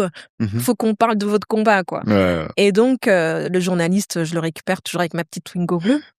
Elle manque cette Twingo parce que elle a vécu mes combats, elle. Et donc on y va. Et il commence à m'interviewer dans la voiture. Et donc je botte en touche à chaque fois parce que moi je voulais absolument qu'il voit les anciens. On arrive au foyer et là il voit une vingtaine de tirailleurs tout beaux avec leurs médailles. Et donc il les regarde, il discute un peu avec eux. Il me dit Madame Seck, j'ai compris. Et donc il fait son article sur les tirailleurs. Il parle évidemment de moi, de mon combat, etc. L'article est publié le 10 novembre sur le site du Monde. Et c'est l'article le plus repartagé de la semaine. Et en fait, ma pétition, elle décolle comme ça, en fait. Elle décolle comme ça. Ensuite, il y a Omar Sy qui tweet. Et ensuite, elle devient virale. Et tous les médias qui ne souhaitaient pas parler de ce sujet, tout d'un coup, ils reviennent tous. Moi, je me retrouve dans un tourbillon médiatique que je n'avais même pas imaginé. Parce que je me dis, si j'ai 5000 signataires, ça sera top. Tu sais, même appuyer le bouton, publier la pétition, j'ai grave hésité. Tu sais, j'étais un peu en panique, tu vois. Et en fait, je publie et change.org et je publie le truc. Je dis bon, maintenant ça y est, c'est parti. On teste. Et en fait, tu dors, tu te lèves le matin et on te dit ouais, ta pétition elle a 10 000, 15 000, 20 000, 30 000. Ton téléphone n'arrête pas de sonner. Tu sais, je me retrouve dans un truc, mais j'avais pas du tout envisagé ni anticipé ça. Et en fait, ce qui m'a confortée dans l'idée qu'on peut parler de sujets difficiles et tragiques, c'est que vraiment, j'ai reçu des messages de tout bord politique confondu. Et quand je te dis tout bord, c'est vraiment tout bord politique confondu. Et que les commentaires de cette pétition étaient vraiment très positifs. On a eu des commentaires négatifs comme partout, mais pas tant que ça, tu vois. Et donc, c'est un sujet qui a plutôt fait consensus. Et donc, première étape, c'est change.org qui m'appelle en me disant Madame Seck, on doit vous accompagner sur cette pétition parce qu'elle devient virale. Donc ça, le truc, tu le maîtrises pas du tout non plus. Les médias qui t'appellent et tu te retrouves dans un tourbillon médiatique, donc tu demandes à tes frères et sœurs de gérer ça parce que toi, t'es toute seule dans ton truc, tu vois. Ouais, t'avais même pas encore l'association, elle était même pas créée. Non, et en plus, moi, en fait, quand même je parle de ce combat à des gens qui potentiellement auraient pu s'engager à mes côtés, tout le monde me prend pour une folle. Tout le monde me dit, mais meuf, tu tiendras jamais gain de cause de l'État. Et on me dit, mais c'est bon, les tirailleurs, tranquille, c'est une histoire ancienne. Ah, pourquoi tu parles de ça? Passe à autre chose. Même des gens de chez nous, de la communauté, tout ça. Les gens me prenaient... En fait, j'étais un ovni pour eux. Tu vois, ils comprenaient pas le sens de mon combat, vraiment. Et donc, je suis toute seule. Tu vois, moi, je bosse, je suis alternatives économiques... je suis maman, enfin, tu vois, j'ai des choses à gérer, tu vois, je suis élue, je me retrouve dans un tourbillon que je n'avais pas anticipé, même si et donc, bon, je suis très vite recontactée par l'État, où on me dit, ben voilà, on a vu votre pétition, et en fait, oui. Et je dis, c'est tout, tu vois. Moi, j'ai galéré pendant des mois. Je fais des rendez-vous à l'Assemblée nationale, je fais des rendez-vous au ministère de l'Intérieur. Bon, après, j'avoue, j'ai joué, j'ai fait un peu de stratégie. Je sais pas si je dois le dire là maintenant ou pas. On est en famille ici, c'est là qu'il faut le dire. Bon, vas-y, on est en famille. On est en famille. Ça, je crois que j'en ai jamais parlé dans une interview. je décide de faire un peu de stratégie. Je sais que, voilà, moi, quand je lance ma pétition, je sais que le président de la République sénégalaise va venir en France, Macky Sall. Ok. Et donc, je fais tout pour essayer de voir Macky Sall pour que la question de la naturalisation soit posée sur la table quand il va rencontrer Hollande. Bref, j'appelle ministre, enfin bref, j'appelle des cabinets, etc. J'ai personne, tu vois. J'ai personne. Moi, entre-temps, ma pétition, vraiment, elle devient virale. Et donc, je commence à avoir des rendez-vous. Et donc, j'ai des rendez-vous importants ici en France. Et je leur dis, de toute façon, Macky Sall arrive. Et j'ai échangé avec son directeur de cabinet, ce qui était faux. Et donc, il va aborder le sujet avec le président de la République. Tu vois, moi, je dis ça. Tu vois, je dis, on sait jamais. Peut-être qu'entre-temps, je vais le voir, etc. Et donc, très vite, je suis recontactée. Je reçois un super courrier du président de la République. On me dit, c'est bon, vous allez obtenir gain de cause et tout. Enfin, un truc de fou. Et la petite anecdote, c'est que du coup, il y a la conférence de presse François Hollande et Macky Sall. Et donc, François Hollande, dans son discours, il parle de ça. Mais Macky Sall, il était pas prêt. Il sait pas de quoi lui parle François Hollande, tu vois. Il sait pas de quoi on lui parle. Parce qu'après, t'as pas vu Macky Sall en lui disant. Mais non, parce que ses services, ils ont bloqué. Ils ont pas compris l'importance de ce combat-là. Et donc, après, en fait, ta pétition, elle devient virale. T'as le truc, t'as les médias. Donc, on passe 15 jours, 3 semaines à faire des médias. Je reçois ce fameux courrier de François Hollande qui dit, voilà, j'ai lu avec attention votre pétition et j'ai entendu votre appel et celui des 65 000 Français. Et donc, on obtient gain de cause, etc. Il me dit, et je veux le faire lors d'une cérémonie à l'Élysée. Donc là, on se dit, waouh, première fois, anciens tirailleurs qui vont être reçus à l'Élysée. Et là encore, tu te retrouves, donc le 15 avril 2017, je me retrouve dans un autre tourbillon médiatique parce qu'il y a cette cérémonie. Et donc, j'arrive à l'Élysée, je monte les marches avec 28 anciens tirailleurs. On fait venir les amis, la famille, les gens qui ont soutenu la pétition, les personnalités. Belle cérémonie. Moi, je demande à voir le président de la République en tête à tête avant la cérémonie. Et donc, on se voit, on échange sur 2-3 sujets. Lui, c'était la fin de son mandat. Il avait annoncé qu'il se représentait plus. Moi, j'étais encore à l'époque socialiste, ouais. J'étais encore socialiste parce que je me fais virer. Attends, c'était 2017. Ouais, je me suis fait virer en septembre, donc j'étais encore militante. On échange sur 2-3 sujets, notamment voilà des choses qui ont fait que je voulais quitter le parti à l'époque. Les questions d'échange de nationalité, etc. Donc ah oui, c'est vrai qu'il y avait ça. Il y avait ça. Ça pour moi, ça a été vraiment, ça a été un des sujets qui a fait que je pouvais plus, quoi. Tu vois. C'est vrai. Comme même Christiane aussi, c'est comme ça qu'elle a quitté. Ouais, Christiane Taubira, ouais. Et donc voilà, on échange et après, je fais mon entrée avec le président de la République dans cette salle. Et là, pareil, t'as plein de journalistes, plein de médias. Tu te retrouves encore dans un truc où tu t'attends pas à ça. Mais immense fierté pour moi. Et fierté déjà parce que les tirailleurs, tu as été là, reçoivent leur décret de naturalisation avec fierté. Et surtout, en fait, tu leur as redonné de la dignité. Et moi, c'est ça, en fait. redonné cette dignité, tout ce que j'entends, que ce soit le début déjà, au moment où tu leur permets de changer de lieu de vie, et après, cette reconnaissance par la nationalité, en fait, c'est redonner de la dignité aux gens. Et ça, tu vois, pour nous qui sommes entrepreneurs, on peut dire les retours sur investissement, les trucs, mais ça n'a pas de prix. Ouais, pour moi, ça n'a pas de prix. On est pour moi, ça n'a pas de prix. Ils ont été hyper émus aussi d'être reconnus, tu vois, dans les combats qu'ils ont menés. C'est ça. Tu vois, parce qu'au-delà du bout de papier, ok, t'as la nationalité, etc., mais juste la reconnaissance des combats qui ont été menés par eux, c'était hyper important. Leur famille était là. Mes parents étaient là, enfin, tu dis, c'est un truc de fou. T'arrives et tu sais, tu vois tout ce monde, tous ces diplomates, ce monde, et tu dis, c'est toi qui as fait ça, quoi. C'est un truc de fou. Parce avec le recul. En fait, tu réalises pas. Et dans chaque combat que j'ai mené sur les tirailleurs, parce qu'il y a eu, il y a eu la naturalisation, il y a eu aussi le retour au pays. Donc ça, c'était un moment. Je crois que ça a été le moment le plus important du combat que j'ai mené. Faut qu'on en parle, mais avant ça, en fait, pourquoi est-ce que je parle de dignité? C'est parce que je pense que peu de gens savent que dans l'histoire de la guerre, au moment où on a fait le défilé après le débarquement, et ça, tu l'as raconté tout à l'heure, j'avais des frissons. Tu vois, enfin, tu l'as rencontré dans une interview, j'avais des frissons. Parce qu'on leur a dit de retirer leur uniforme à tous ces tirailleurs. Et t'as donné un chiffre, je savais pas du tout, que sur le débarquement en Provence, 90% des troupes n'étaient pas étaient des tirailleurs des tirailleurs des anciennes colonies, ouais. Des anciennes colonies. Ouais, en fait, il y a eu 2 débarquements. Il y a eu le débarquement de Normandie en juin, qui concernait essentiellement les troupes américaines, canadiennes et anglaises. Et ensuite, le 15 août 44, on a le débarquement de Provence. Le débarquement de Provence, c'est à peu près 235 000 combattants, dont 90% étaient issus des anciennes troupes coloniales. Donc, elles venaient du Sénégal, d'Algérie, du Maroc, du Pacifique, des Antilles. Et donc, c'est 90% de ces hommes qui ont libéré le sud de la France. Et qui n'ont pas pu défiler derrière sur les Champs-Élysées. Et qui n'ont pas défilé ensuite. Tu vois, en fait, c'est ça que Et ça, la première fois que j'ai entendu, bon, j'ai eu vraiment un sentiment par rapport à Charles de Gaulle, dont on sait qu'il n'a pas fait que des bonnes choses, dont on sait qu'il a fait beaucoup de mauvaises choses d'ailleurs. Mais je me suis dit, mais ça, si toi, t'es venu, tu quittes ton pays, tu prends les armes pour défendre un pays, tu te bats, tu perds des gens qui meurent et tout, et au moment où il faut célébrer, reconnaître le travail que vous avez fait, les vies, non, en fait, personne. Oui, parce que De Gaulle n'avait pas envie de montrer au monde entier que une partie aussi de la France a été libérée par ces anciennes troupes coloniales. C'est incroyable.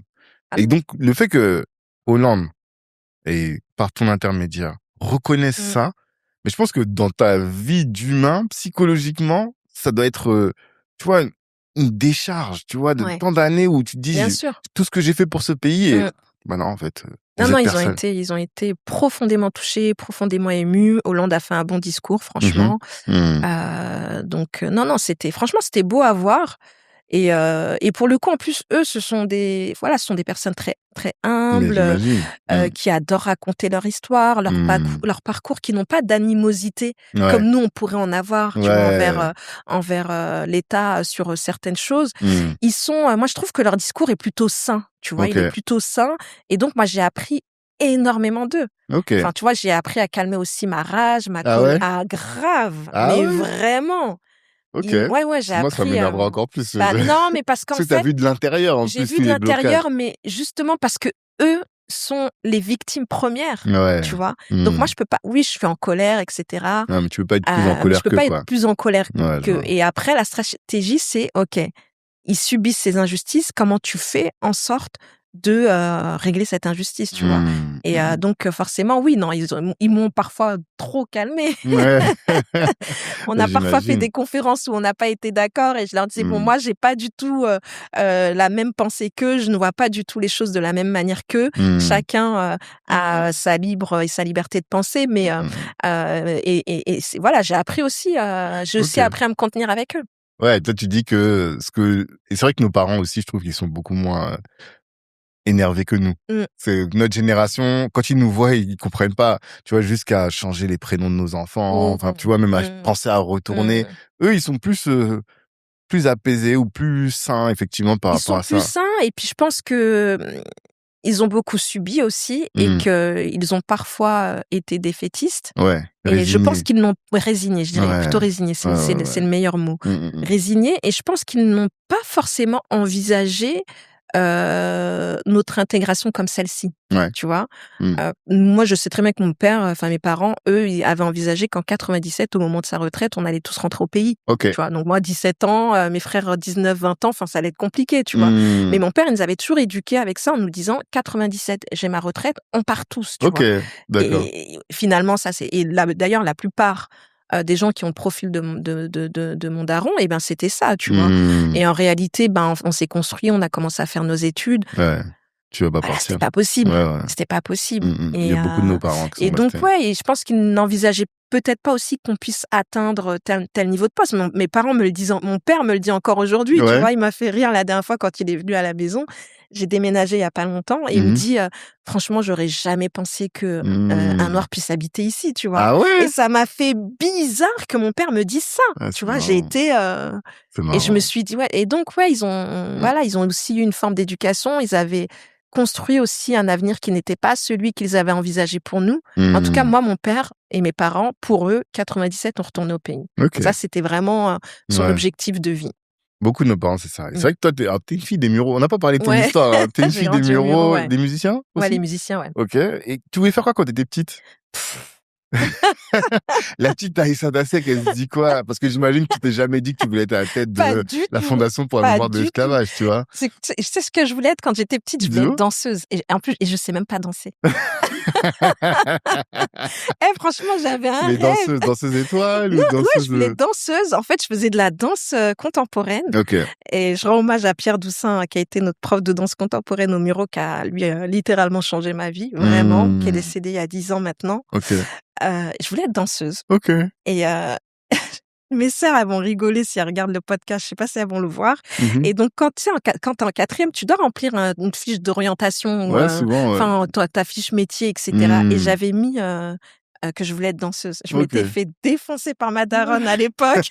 Elle dit, mais tu veux pas chercher à être avocate, à être institutrice? Elle me dit, comment danseuse, c'est un métier? Et je te jure, ça, c'était un traumatisme que j'ai. Et mes sœurs, elles me vannent encore aujourd'hui sur ça, parce que, en vrai...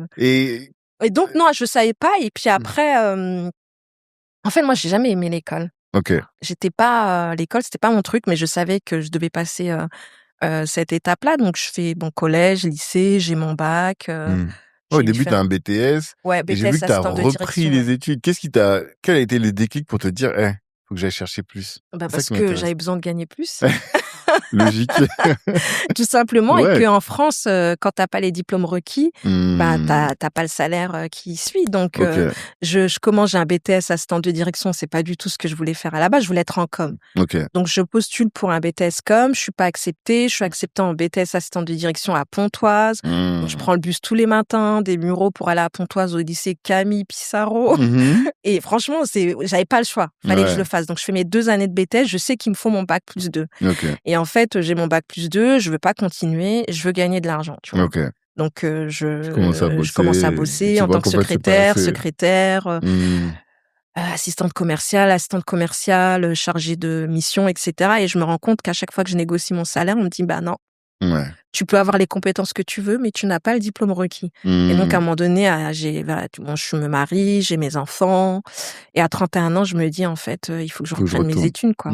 Et puis, je commençais déjà aussi à être engagée un peu, tu vois, dans le milieu associatif. Oui, parce que tu as fait de la communication politique, ton master. Et c'est ça je me suis dit, tiens, ça veut dire que là, tu commençais à avoir quelque chose. Je commençais à avoir un peu, tu vois, cette notion d'engagement.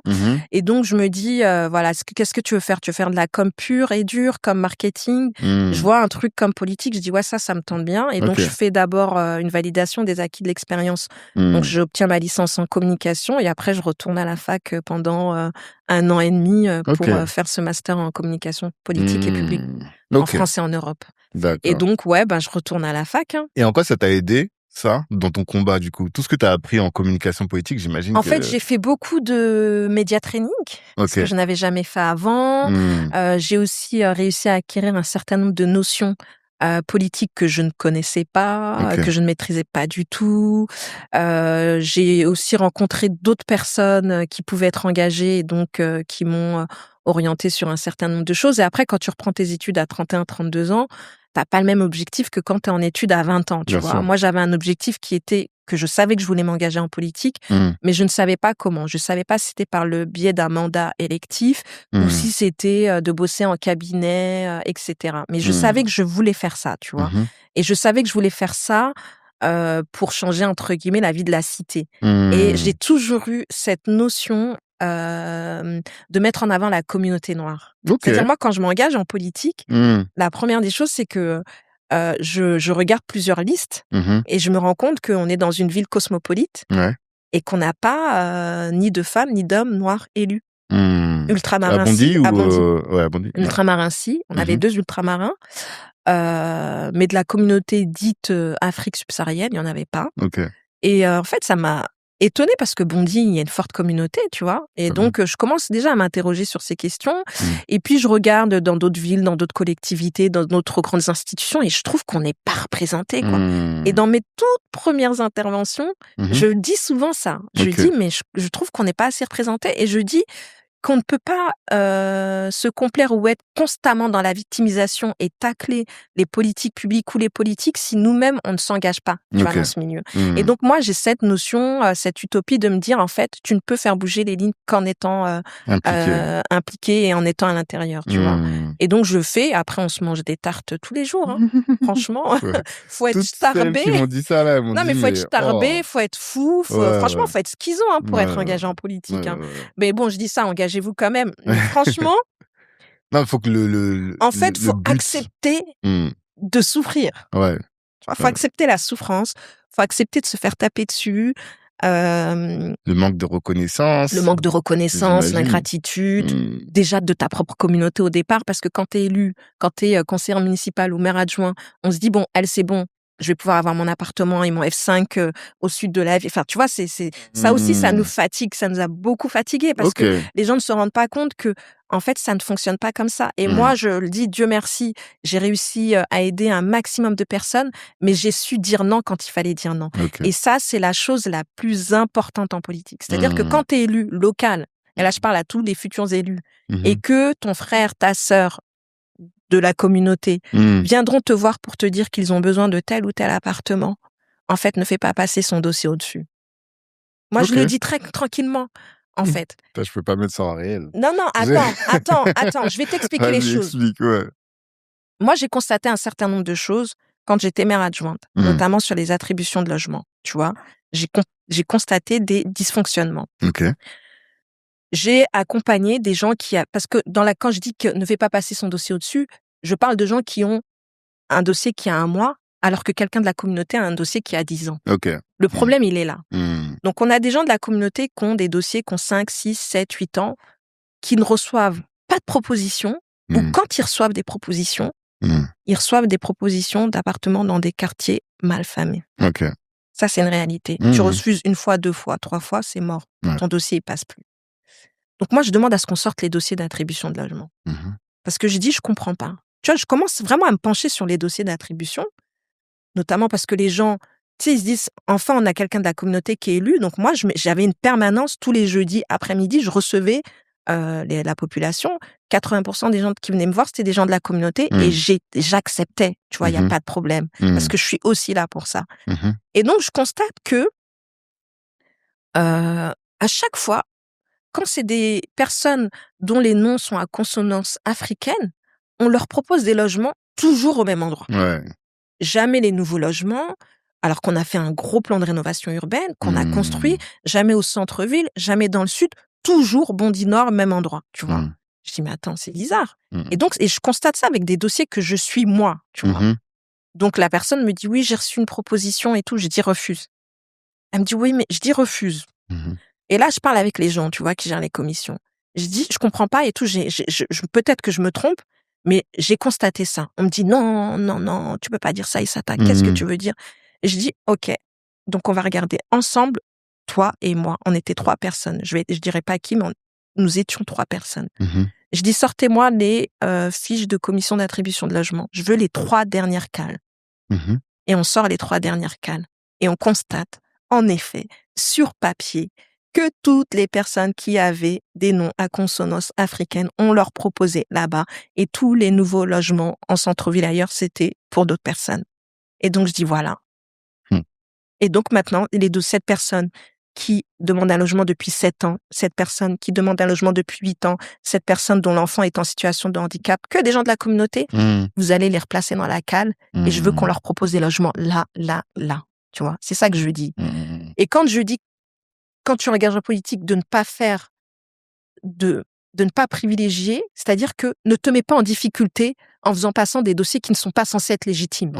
C'est ça que je dis. Ouais, j'entends. Tu vois, parce que tu as des gens qui estiment que parce qu'ils te connaissent bien, ils peuvent passer au-dessus de la mère de famille qui a 2 enfants et qui a un logement depuis 8 ans. Moi, je suis contre ça.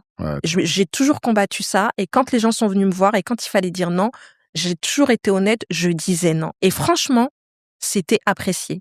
Je disais, ton numéro de logement est beaucoup trop récent, ça va être compliqué de t'aider tout de suite maintenant, mais j'ai ton dossier en tête, je te conseille de t'orienter vers ci, ça et ça, tu vois. Parce qu'après, tu vas te retrouver en galère. À un moment donné, t'as un mec qui va venir, qui va dire, ouais, moi, j'ai fait mon numéro, elle m'a aidé, j'ai eu mon logement direct, taf. Tu vois. Je pourrais même dénoncer des gens qui sont connus, qui m'ont contacté. Je me suis embrouillée avec eux à cause de ça. Parce qu'on estimait que je devais les aider parce que c'est le père d'un tel et un tel. Non, jamais. Non. Ah non, moi je te le dis. Non, parce que quand tu dis Bondy, t'as rigolé. Je sais de quoi je parle et mes collègues élus savent de quoi on parle. C'est difficile. Surtout ce qui est intéressant, parce que moi j'ai cette question-là et à chaque fois que je reçois les politiques, je leur pose cette question-là, c'est on est tellement blasé de la politique, tu vois. Surtout notre communauté, hein. Et il y en a beaucoup qui disent ça sert à rien. Moi, je peux te dire, personnellement, ça fait, je sais pas, la dernière fois que j'ai voté, c'est pour les élections où il y avait Ségolène Royal. Franchement, t'abuses. Non, je sais. C'est pour ça que quand je t'écoute... Non, prochaines élections, sérieusement. Là, c'est un message très fort que je vais faire passer. 2027, c'est demain. L'extrême droite... Oui, il y a les élections municipales, etc. Faites votre devoir de citoyen, c'est hyper important. Mais là, l'enjeu, c'est 2027. L'extrême droite est aux portes du pouvoir. Vraiment. Et je le dis de manière très tranquille parce que ça arrivait chez nos voisins européens et encore une fois, il faut arrêter de croire que ce qui arrive chez nos voisins n'arrivera pas chez nous. Au contraire, ils sont porte du pouvoir. Dissolution il y a 2 ans maintenant, 89 députés du Rassemblement national à l'Assemblée. C'est du jamais vu. Ils sont porte du pouvoir. Allez voter, les gars. Parce que vous-même, en tant qu'entrepreneur, vous dites que vous n'allez pas subir. Mais je vous le dis, tout le monde va subir la politique de l'extrême droite. Et même économiquement parlant, vous allez subir. Les politiques publiques qu'ils mettront en place auront un impact extrêmement négatif, mais même pas que pour la communauté, pour toute la population française. On ne peut pas laisser des branquignoles à la tête de ce pays. Et il y en a qui me disent, oui, mais tu nous demandes de choisir entre la peste et le choléra. Faux. Il n'y a pas pire que l'extrême droite. En fait. Non, mais c'est vrai, il n'y a pas pire que l'extrême droite. Et le rempart ne peut être déjà, que les gens, la communauté française aillent voter. Tous ceux qui ont cette capacité de voter. D'ailleurs, j'ai une copine qui m'énerve, tu vois, parce qu'elle est française et elle a pas, elle vote pas. Okay. Et en fait, elle a jusqu'au 14 février là pour aller s'inscrire sur les listes électorales. Je ne vais pas la lâcher. Le message est passé. Mais il faut aller voter, les gars. Non, mais justement, c'est ça qui est intéressant, c'est que des fois, on a besoin aussi d'avoir des points concrets, tu vois, de qu'est-ce qu'un politique peut apporter. Et parfois, quand je parle avec les politiques, j'ai l'impression que même eux, ils se rendent pas compte de ce qu'ils peuvent apporter. Non, parce que oui, mais après, en fait, ça dépend aussi de ton échelle. Enfin, tu vois, ça dépend si tu es élu au niveau de la commune, si tu es élu au niveau du département, si tu es élu au niveau de la région, ou si tu es un ministre. Enfin, tu vois, c'est pas la même chose. Okay. Quand tu es élu local, tu peux apporter et changer le quotidien de ta population au niveau de ta ville. Tu vois, une personne qui galère, et c'est des petites choses, on se rend pas compte, mais ça soulage le quotidien de gens. Une personne qui galère pour avoir une place en crèche, une personne qui galère pour avoir un stage, une personne qui galère pour avoir un appartement, une personne qui a besoin d'être accompagnée sur le volet social, économique, notamment avec les centres les CCAS, centres communaux d'action sociale. Alors, tu vois, t'as des politiques sociales qui peuvent être mises en place. Ça, c'est tu peux accompagner sur le volet insertion les jeunes qui fréquentent les établissements. En fait, ça dépend de ton échelle. Donc ça, c'est à une échelle de la commune. T'apportes aussi voilà, de nouveaux services publics que tu auras pas ailleurs. Enfin, tout ça, ça dépend. Ça peut changer. Tu peux changer le quotidien d'une personne, comme tu peux changer le quotidien de plusieurs habitants dans une ville. Quand tu mets en place un certain nombre de politiques publiques et de services publics assez accessibles, tu vois la différence d'une ville à une autre. T'en as qui préféreront aller habiter à Neuilly s'ils ont les moyens plutôt que d'habiter dans une banlieue. Voilà, et eux, ils mettent en place des politiques. Voilà, ça change le quotidien des gens. Quand tu es élu au département, c'est au niveau départemental, que ça soit au niveau des services publics, les lycées, etc. Quand c'est au niveau de la région, tu peux accompagner des structures associatives, des entrepreneurs en tant qu'élu régional, tu les conseilles, tu les réorientes, etc. Et quand c'est au niveau national, c'est autre chose, ça dépend pas de nous, tu as les parlementaires qui votent les lois. Mais ça change le quotidien des gens. Quand les députés à l'Assemblée nationale, parce qu'on a, je le redis encore, on a 89 députés du RN, arrivent à faire passer une loi contre l'immigration, c'est parce qu'on n'a pas été voté et qu'on leur a permis d'aller à l'Assemblée nationale et donc de faire voter ces lois-là. Et c'est là où je dis que toi, ça va pas peut-être te changer ton quotidien à titre personnel, mais à partir du moment où vous êtes dans une notion de communauté, pensez aux autres. Oui. Pensez à ceux qui vont subir. Non, moi, tu sais quoi? Je pourrais me dire, en fait, Aïssata, arrête. Tu sais, t'es bien. Tu gagnes bien ta vie. Aujourd'hui, tu diriges la Fondation pour la mémoire de l'esclavage. Demain, tu peux assez aisément gagner beaucoup plus et gagner et avoir un autre boulot, tu vois, parce que, qu'on le veuille ou non, le réseau, je l'ai, les compétences, je les ai, et je peux me vendre assez facilement ailleurs. Mais en fait, Moi, je pense que j'ai la notion de communauté plus que certains entrepreneurs, tu vois. Non, moi, quand je te dis ça, je taquine. oui, bien sûr. Mais c'est ça aussi, en fait. Oui. Et encore une fois, nos entrepreneurs, attention, hein, ils se marient, ils ont des enfants, leurs enfants fréquentent d'autres gens, leurs autres enfants sont sur les réseaux sociaux. Ils vont subir à un moment donné ou à un autre. On est d'accord. Toutes ces choses-là. Moi, mon sujet, qu'est-ce qui fait que je vote pas personnellement? Et je sais pas si j'ai déjà dit ici, mais c'est parce que je me rends compte que nos sujets, en fait, ne sont pas portés, d'une part, et que la force qu'on pourrait avoir, en fait, elle est dispersée, tu vois. Et je pense que les gens pourront aisément comprendre ce dont je parle, mais moi, j'essaie de fédérer, justement, de dire, ouais, toi, t'es un noir, t'es de tel côté, toi, t'es un noir de tel autre côté. Et mettez-vous ensemble parce que, en fait, si vous êtes chacun de votre côté, par exemple, quelqu'un qui est à l'extrême gauche, ce qu'on appelle l'extrême gauche, et quelqu'un qui est ne serait-ce que macroniste, mais en fait, ils peuvent pas parler ensemble. Ah si, tu détrompes-toi. Ben, c'est toi qui m'as dit ça, justement. C'est toi qu'on a eu cette discussion et tu m'as dit ça. On le fait. Mais on le fait en sous-marin, en fait. Comme eux, comme tout le monde, en fait, comme n'importe quel politique lambda, en fait. S'ils arrivent à un moment donné à se mettre... Ouais, mais est-ce que vous devez vraiment le savoir? Mais oui, parce que si à un moment donné, oui. Mais... Oui.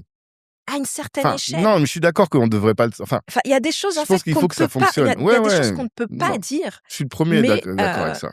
Mais du coup, tu comprends que nous, on se dit... Moi, je suis engagée à gauche, je travaille avec certains élus qui sont dans d'autres partis. Et on n'a pas le choix, en fait, on arrive à se rassembler sur des projets aussi, tu vois. Et c'est hyper important. Et je l'ai appris en étant engagée en politique. Parce que, tu sais, quand t'es là, tu arrives, tu vas à l'hémicycle, etc. T'es dans ton parti, t'es dans ton truc. Les gens se tapent entre eux. Voilà, il y a aussi il y a beaucoup aussi de spectacles dans tout ça. Et tu te rends compte en fait que le mec, ils se sont insultés là, tu vois, à travers les différentes interventions, tu vois. Et ensuite tu vas au café, les mecs et tout, ils se check, normal, ils sont potos. Là tu dis en fait... Pas qu'à rien compris, quoi, tu vois. Mais franchement, je vais pas te mentir, on a mis du temps à le comprendre. En fait, quand on s'est engagé en politique, nous n'étions pas nombreux. Donc, ça veut dire que, comme on n'était pas dans les mêmes partis, on se regardait de loin, tu vois. On se regardait, on était tellement peu nombreux qu'on savait te dire combien de Noirs étaient engagés dans tel parti au niveau national et tel parti. On se retrouvait à un moment donné, forcément. Moi, j'ai été engagée sur la campagne de Benoît Hamon. Et donc, il y avait souvent, tu vois, les débats télévisés. Donc, moi, je venais avec le candidat. Et donc, chaque candidat avait sa team, tu vois. Et donc, on se voyait entre Renois, tu vois, on se regardait de loin et tout. Et à un moment donné, on s'est dit, ah, les gars, faut qu'on se parle. Faut qu'on se parle, en fait. Il est important de se parler. Donc, on se parle entre nous.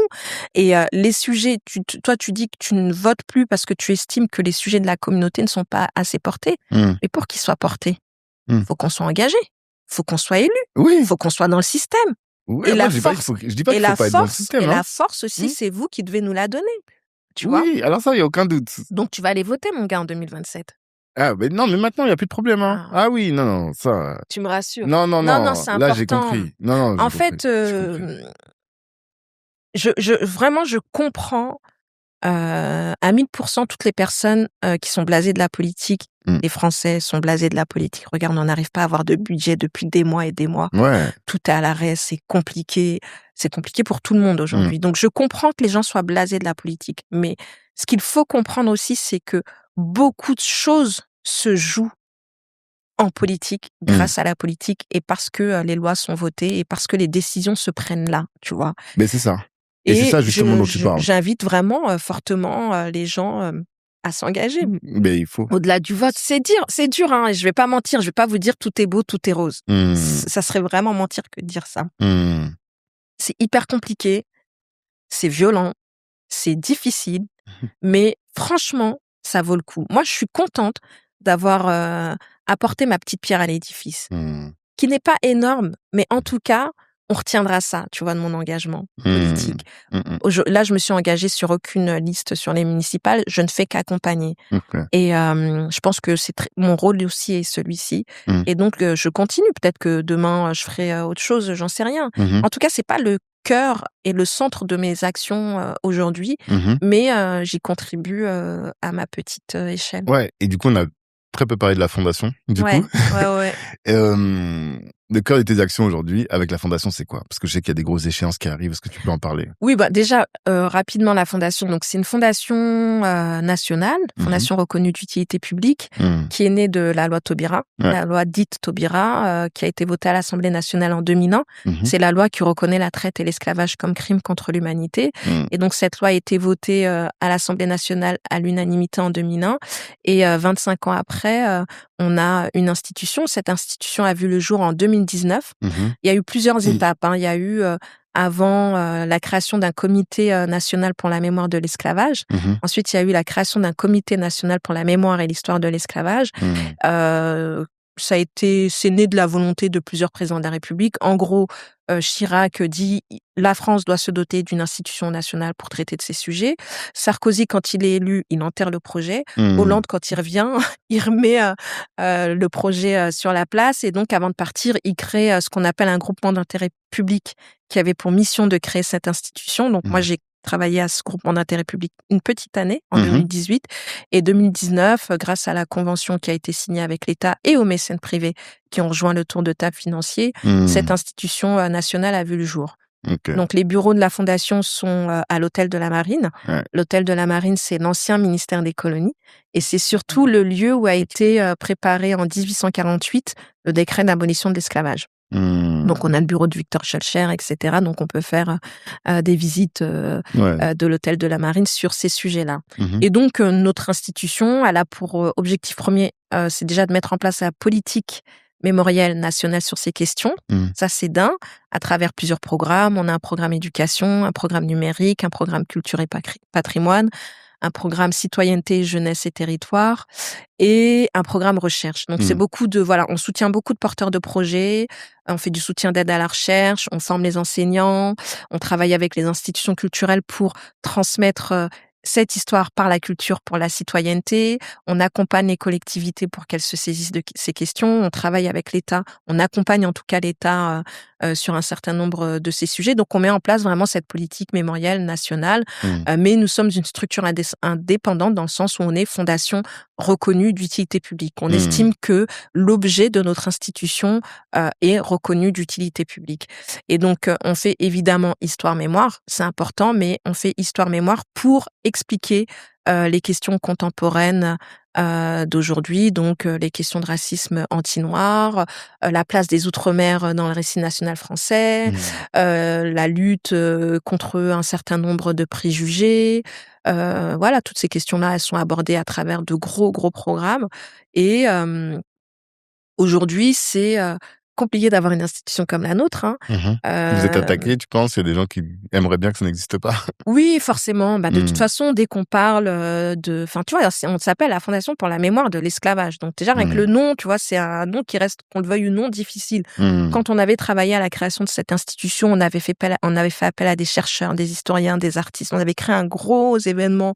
On avait fait venir 200 personnes où on demandait justement à ces personnes ce qu'elles attendaient d'une institution comme la nôtre. Et ils s'étaient posé de la question si on mettait le mot esclavage ou pas. Et donc, il y a eu un gros débat et on se dit, en fait, non, à un moment donné, il faut nommer les choses, tu vois. On peut pas ne pas nommer les choses. C'est comme dans le plan national de lutte contre le racisme et les discriminations. On ne veut pas nommer le racisme contre les personnes noires. Et en fait, tu ne peux pas soigner un malade tant que tu n'arrives pas à nommer les choses, tu vois. Et donc, il faut pouvoir aussi assumer cette part sombre de notre histoire de France et comment, à travers cette part sombre de notre histoire de France, on arrive à aborder les questions contemporaines, tu vois. Et donc, il y a bien évidemment la question des Outre-mer avec les inégalités, la vie chère, le chlordécone, etc. Le racisme ici, subi, et même là-bas, subi par les afrodescendants, parce que c'est de toute façon lié directement à cette histoire, et comment aussi on contribue à la recherche sur ces questions-là, parce qu'on a aussi beaucoup de jeunes chercheurs qui ont envie d'aborder le prisme de cette histoire sous différents angles et qui parfois ne le font pas parce qu'ils n'ont pas les bourses requises pour le faire, tu vois. Bon, je vais dans le détail, c'est peut-être un peu trop détaillé, mais notre institution, voilà, elle développe beaucoup de programmes. On est une équipe de 10 personnes, un président, je suis directrice, j'ai un directeur adjoint. Tu n'as pas toujours été directrice d'ailleurs. Non. Déchargée de mission. Ouais. Alors moi, j'ai commencé, donc j'ai participé à la création de cette institution. Ensuite, j'ai été chargée de mission du programme Citoyenneté, Jeunesse et Territoire. Et c'était pas du tout le parcours que j'avais, ne serait-ce que même envisagé, tu vois. Comme quoi, hein, de toute façon, tu peux décider ou penser ce que tu veux. Ce qui t'est destiné te le sera. Et j'ai été nommée directrice par le conseil d'administration il y a 2 ans. Et voilà, j'ai été nommée, élue à l'unanimité, donc c'était une fierté pour moi. À l'unanimité? Ouais, des membres du conseil d'administration. Et en fait, pour la petite anecdote, j'avais même pas envisagé ce poste à l'époque, voilà. Et en fait, le président de la fondation, Jean-Marc Ayrault, que je salue, on a la directrice qui devait partir. Et donc, moi, j'étais en train de chercher la remplaçante de la directrice. Et donc, Jean-Marc Ayrault me dit, mais je comprends pas, qu'est-ce que tu envisages de faire? C'est quoi tes projets après? T'as pas pensé à la direction, tu vois. Et en fait, comme je pensais à d'autres choses, tu vois. Donc non. Tu t'es même pas. Non. Et il me dit, mais en fait, voilà, ça y est, tout le monde te connaît, t'as porté les combats, t'es rompu aux médias, que ce soit au niveau de la communauté ultramarine et autres, on te connaît. C'est toi qui vas dans les ministères, tu vois, il m'a dit, en fait, juste. Tu sais faire le taf, quoi. Tu seras très bien pour le job, quoi. Et donc, il m'a demandé de préparer un certain nombre de documents, ma stratégie, la manière dont je voyais les choses. Et donc, on présente ma candidature en conseil d'administration et ça a été une évidence pour tout le monde, ce qui ne l'était pas forcément pour moi au départ. Non, c'est top. Et là, grosse échéance. T'as dit grosse l'année échéance, 2026. 25 ans de la loi Taubira, donc du coup, 2026, avec de grandes, grosses actions de prévues autour des 25 ans de la loi, évidemment. Donc, on est en train de discuter là en ce moment avec l'État pour voir quelle dimension on peut donner à la prochaine cérémonie. Voilà, c'est encore en pourparlers et en discussion, donc je peux pas dévoiler un certain nombre de choses. Mais l'idée, voilà, c'est qu'on ait au moins une cérémonie à dimension internationale. Ça serait bien, et qu'on puisse aborder un certain nombre de sujets et de questions. L'idée pour moi, c'est plutôt de montrer à notre audience que c'est un sujet important, qu'il faut qu'ils se mobilisent là pour suivre le truc et qu'ils voient comment est-ce qu'ils peuvent prendre part à ces activités. Oui, ils pourront prendre part à toutes les actions qui seront lancées par les collectivités territoriales, par la fondation évidemment. Nous, on n'organise pas trop d'événements, on accompagne beaucoup les porteurs de projets. Et là, tu vois, on a lancé l'appel à projet citoyenneté au mois de décembre. Il va être clôturé le 26 janvier prochain. On est déjà à 150 dossiers reçus. Donc, il va y avoir des actions partout en Hexagone, en Outre-mer, pendant ce qu'on appelle, nous, chez nous, le temps des mémoires. Temps des mémoires qui commence le 27 avril, date d'abolition de l'esclavage en 1848, qui se termine le 10 juin avec les dates de commémoration en Guyane et qui reprennent ensuite au mois de décembre avec les dates de commémoration à La Réunion. Donc, on est vraiment sur toute une année de temps des mémoires qui est un peu, en réalité, le Black History Month à la française. Et on soutient les porteurs de projets, on accompagne. Les musées vont se saisir grandement du sujet aussi, parce qu'on a lancé en partenariat avec le ministère de la Culture un appel à manifestation d'intérêt où on demande au Musée de France de sortir une œuvre en rapport avec cette histoire et de la conter et la raconter. Donc, on va avoir le musée du Louvre et tous les musées de France, en tout cas, s'ils jouent le jeu, sortiront avec le hashtag 25 ans de la loi Taubira. Les archives aussi vont sortir des archives en rapport avec cette histoire. Donc, on est vraiment sur un volet évidemment historique, culturel, et on pense grandement que transmettre cette histoire par la culture est un des meilleurs leviers, tu vois, étant donné que cette place n'a pas encore de place assez importante dans les différents manuels scolaires. On parle encore aujourd'hui du commerce triangulaire. On n'évoque pas assez la question des résistances. On parle pas, par exemple, d'Haïti et de la révolution haïtienne, de la double dette, de toutes ces femmes et tous ces hommes dans ces différentes anciennes colonies qui ont battu, qui ont combattu et qui ont permis aussi l'abolition de l'esclavage en 1848. Enfin, tu vois, il y a beaucoup de sujets qui doivent être à aborder et on le fait, nous, à travers les différents programmes qu'on développe. Et donc, on met en avant toutes ces femmes et ces hommes, toutes ces figures héroïques autour de ces sujets. On a des expositions qui sont diffusées partout. On a un partenariat avec la SNCF. Voilà, on a des mécènes privés qui soutiennent aussi les actions de la Fondation. Et c'est vrai que, tu vois, tout à l'heure, tu parlais de construction, du fait que savoir qu'il y a eu des tirailleurs, ça t'a aidé à te construire. Moi, ce qui m'a aidé à me construire, c'est de savoir qu'il y a eu des résistants, tu vois. Bien sûr. On n'en a jamais entendu parler, tu vois. Et alors, quand on a commencé à parler des Nate Turner, de la révolution haïtienne, moi, tout ça, toute ma jeunesse, j'en ai jamais entendu parler. Et effectivement, c'est des choses qui, je pense, que si elles rentrent dans nos livres d'histoire, dans l'éducation de nos enfants, ça va construire des adultes plus équilibrés, selon moi. Bien sûr. Et tu vois, tout ça encore, ça réaffirme encore l'importance de tous ces sujets, de tous ces combats. Et en vérité, moi, si je te fais venir ici, c'est aussi pour que on puisse parler à la communauté, pour leur dire, mais qu'est-ce que nous on fait? Voilà, nos entrepreneurs, et même, parce qu'il n'y a pas que les entrepreneurs qui nous écoutent, nos citoyens noirs aujourd'hui, qui avons connaissance de ça, que ce soit sur la dimension Fondation pour la mémoire de l'esclavage, qu'est-ce qu'on peut faire?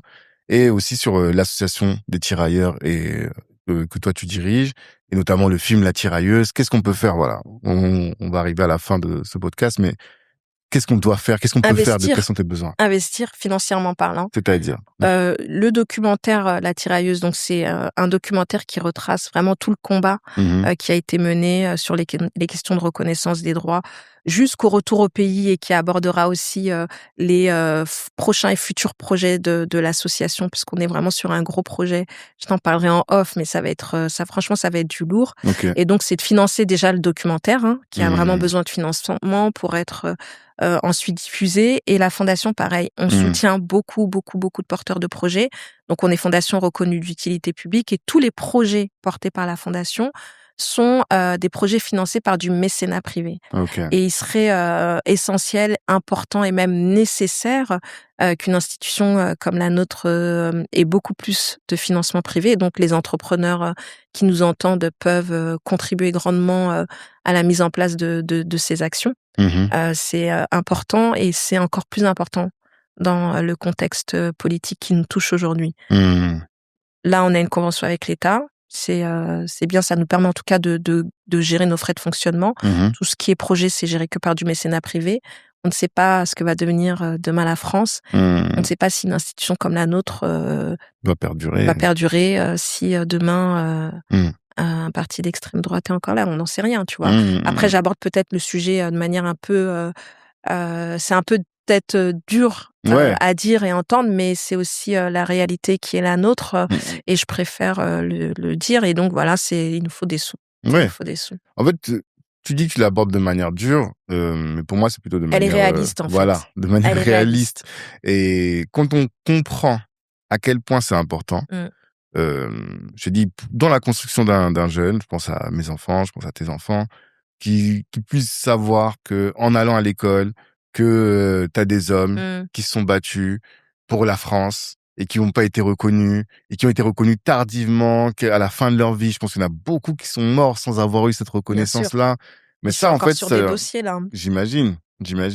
Donc ça, c'est quelque chose qui va leur permettre d'être plus épanouis, d'être plus alignés. Et je pense que nous qui vivons dans la diaspora, on connaît ce désalignement, tu vois, où on trouve pas notre place dans ce pays. En tout cas, sur ce contenu, la Fondation a énormément de contenu sur les figures, les femmes et les hommes résistantes contre l'esclavage. Vous allez sur notre site internet de la Fondation. On a énormément de biographies. On sort à peu près une vidéo tous les 15 jours pour mettre en avant des figures de la résistance. On a des expos. Franchement, on a beaucoup de choses. Ce qu'on n'avait pas il y a encore 3-4 ans. Aujourd'hui, tu peux assez aisément accompagner aussi tes enfants sur ces sujets-là. Faut aller sur le site de la Fondation. Faut adhérer à la newsletter de la Fondation, parce que vous êtes aussi au courant de toutes les informations qui peuvent circuler. Parce qu'au-delà aussi du contenu propre de la Fondation, on met en avant aussi d'autres contenus qui peuvent intéresser les passionnés de lecture, etc. Donc, on a vraiment beaucoup de contenu. Et les entrepreneurs qui sont intéressés et qui voudraient éventuellement aussi financer, je peux organiser une visite de l'hôtel de la Marine, une visite décoloniale, et montrer aussi ce que c'est que la Fondation. Donc, avec grand plaisir. C'est quoi une visite décoloniale? C'est une visite, en fait, dans un certain nombre de musées ou institutions culturelles en France, on a des œuvres, des tableaux, en fait, qui parlent de cette histoire sans que vraiment on le sache. Parce que les cartels n'ont pas été faits pour raconter cette histoire. Et donc, en partenariat, par exemple, avec le Centre des Monuments Nationaux, avec le Panthéon, ou avec bientôt d'autres institutions, je peux pas encore dévoiler, mais ça va être aussi un beau partenariat que la Fondation va mettre en place. Et ben, on propose des visites pédagogique sur ces questions-là. Donc, on a des visites qui sont inscrites au catalogue de ces musées, d'abord pour les enseignants. Et là, on est en train d'ouvrir ces visites au grand public. Et comme nous, on est hébergé à l'hôtel de la Marine, on propose d'ailleurs à certains de nos mécènes, pour mieux expliquer ce qu'est notre institution, une visite matinale à 8h30, 9h30 où le public n'est pas encore là. On fait faire cette visite et on explique un peu les différentes actions de la fondation. Tu peux communiquer là sur tes mécènes ou c'est interdit? C'est public, hein, c'est sur le site de la fondation. D'accord, ok. Donc voilà. Ok. Dernière question parce que le temps coule et il faut que tu partes. Je sais que tu as un train. Juste l'Afrique. Comment est-ce que l'Afrique a accueilli, parce je t'ai coupé avant que tu parles du Sénégal, mais comment est-ce que l'Afrique et le Sénégal a accueilli ces tirailleurs et ce combat finalement? Parce que j'ai découvert qu'il y avait un centrafricain même dans les tirailleurs, je savais pas du tout. Oui, dans les naturalisés le 15 avril 2017, il y avait un centrafricain j'ai vu ça. qui a obtenu son décret. Écoute, franchement, le retour, c'était juste incroyable. Hein. Ouais, c'était de la folie. On a été franchement bien accueillis. Très bien accueillis, avec un accueil diplomatique.